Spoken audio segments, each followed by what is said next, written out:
So today we're going to make a bubble and squeak, which is basically a potato based dish with any leftovers that you might have thrown in, and then a little bit of cheese grated over the top for that dairy content, and then in the oven baked nice so that it's all nice golden and bubbling.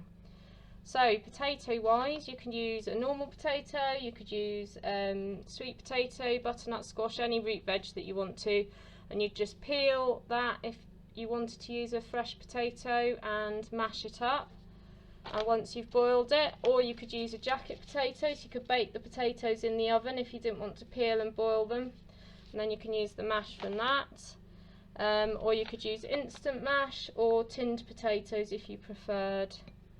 And then in terms of protein, again there's lots of different options, so you could use some, if you had leftover roast dinner, you could actually tear up the bits of meat from that, so that could be chicken or pork or beef or whatever you had.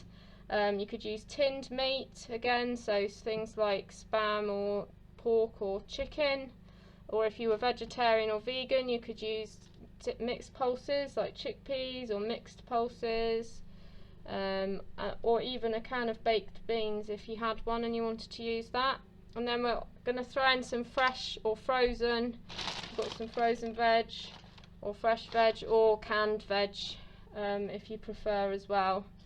So there's lots of options there so that we get some extra vitamins and minerals into our dish. And then flavouring wise, bit of garlic maybe powder or puree, or some crushed chilies if you like things spicy, or maybe some mixed herbs if you prefer a more traditional flavour, and Worcester sauce if you've got any of that, always gives it a little bit of a kick, especially good with the cheese as well.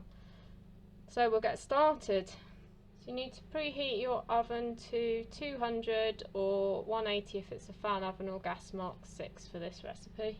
Okay, so I'm going to use the instant mashed potato today, so you just need to read the instructions because they are all different. So on mine it tells me to add a mixture of milk and boiling water, which I have measured out here, but some of them you just add boiling water, so it just depends on what your packet says. So we're just going to add that gradually and mix it round. You'll see it start to puff up, make a puree. You want to make sure there's none of those dry bits in there. Just going to add the rest in.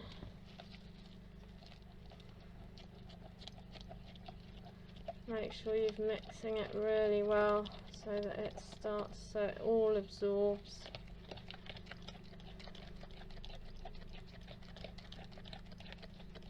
Okay, so we're just going to leave that to one side so it can stand for a few minutes and finish absorbing all that lovely milk and water, and it'll thicken up a tiny bit more as well. So just pop that on one side, and what we're going to do is get ready our vegetables while we're waiting. It's entirely up to you. I'm going to make a vegetarian one today, so I'm going to put in some grated veg because it's going to cook most easily. So I'm going to use some courgette and I'm going to grate it on the fine side of the grater. If we grate it, it means that it will cook down nicely. Okay. So I've got a bit of courgette, remembering the courgette's quite wet, so it might make your mixture a bit wet. So I'm going to just scrape that contents of the grater into my bowl and grab that bit off of the worktop. I'm also going to put a bit of grated carrot into this as well. So I'm just going to peel my carrot. I'll just move the grater out of the way. It's quite a baby carrot, this one. So I'm going to just peel it, and then we're going to grate that as well because that will definitely cook down more easily in the mixture. I've left the end on while I grate, so I've got something to hold on to while I get closer to my fingers so I don't grate my fingers.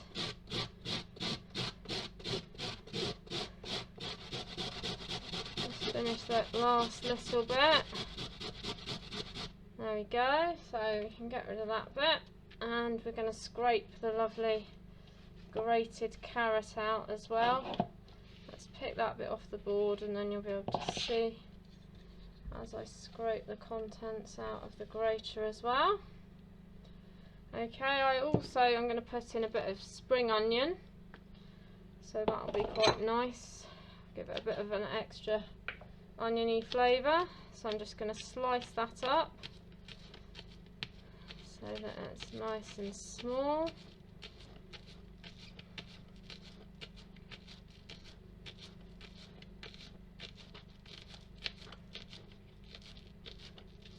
You can use the green bit of the spring onion as well, although mine wasn't very green, but you can use all the way up the spring onion because you don't want to waste anything as you've paid for it, and it's perfectly good to eat. Okay, and then I might put a little bit of pepper in, I think, so I'm just going to take a little bit of pepper. I've got 2 peppers here. So I'm just going to cut these up quite small because, again, they're quite soft, so they will cook down quite quickly. So you don't have to panic about them not cooking. But you can always pre-cook if you're worried that things aren't going to cook. So you can always give everything a little bit of a cook off in a pan first. Okay, so we're just going to pop that into this bowl for a second. And I've got a little bit of sweet corn that's tinned that I'm going to pop in, and I've got a few tinned peas as well. So I'll just get a spoon, so just add that in. We're just trying to make it as nice and colourful as possible so we get as many different vitamins and minerals, because they all come from different coloured vegetables. So we're just going to pop the peas in there as well. And then if you wanted, you could add a little bit of dried herbs. So I'm just going to put a few dried mixed herbs in, and I really like garlic with potato and with cheese, so I'm just going to add a little bit of my garlic. I'm just going to tip some onto my teaspoon so I don't end up with too much garlic in there. Give that a little bit of a mix round. And then I'm going to add into mine a tin of baked beans, and also a tin of the mixed pulses, but probably only half the tin of the mixed pulses because it's quite a lot of pulses otherwise.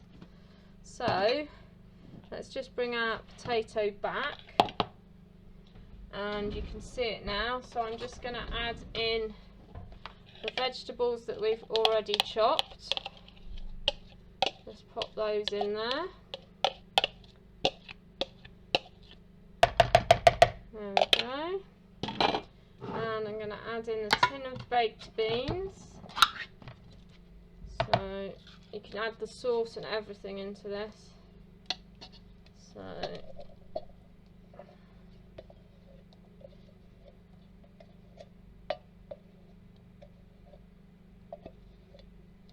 there we go. Get rid of the tin.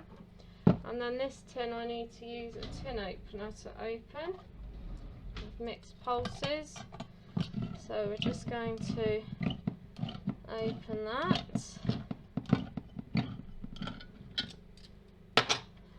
So let's just give that a bit of a mix round, and you'll see how it all mixes together nicely.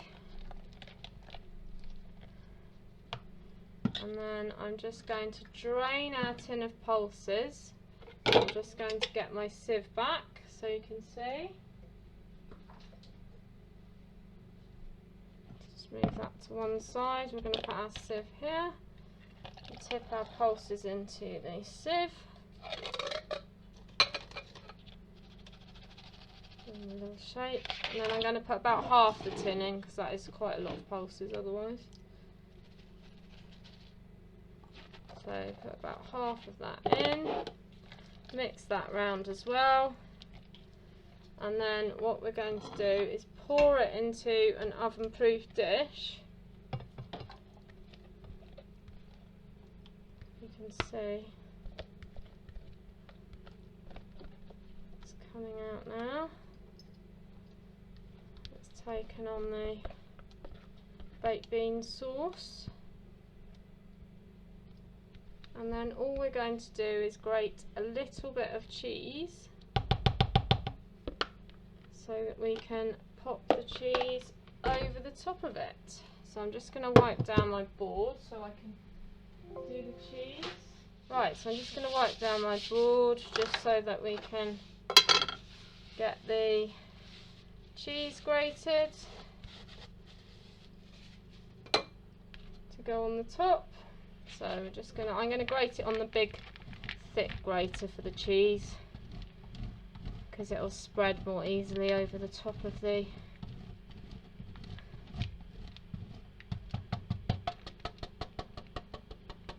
There's a nice bit of cheese, so we can sprinkle it over. So make sure it's nice and evenly covered.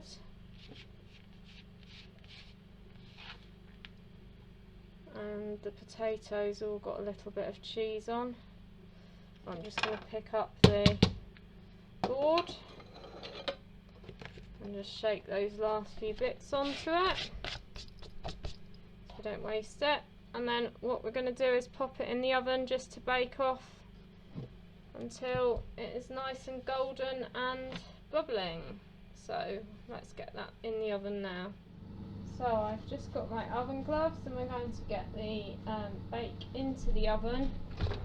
So I'm just going to put it in a tray so that if it did bubble over, although mine probably is not going to, it will catch any drips. And in the oven it goes for about 20 to 25 minutes until it's nice and golden brown and bubbling. So we're just going to get our bubble and squeak out the oven. So I'm just going to carefully pick up the tray. You can see it's all golden and bubbling and ready to serve.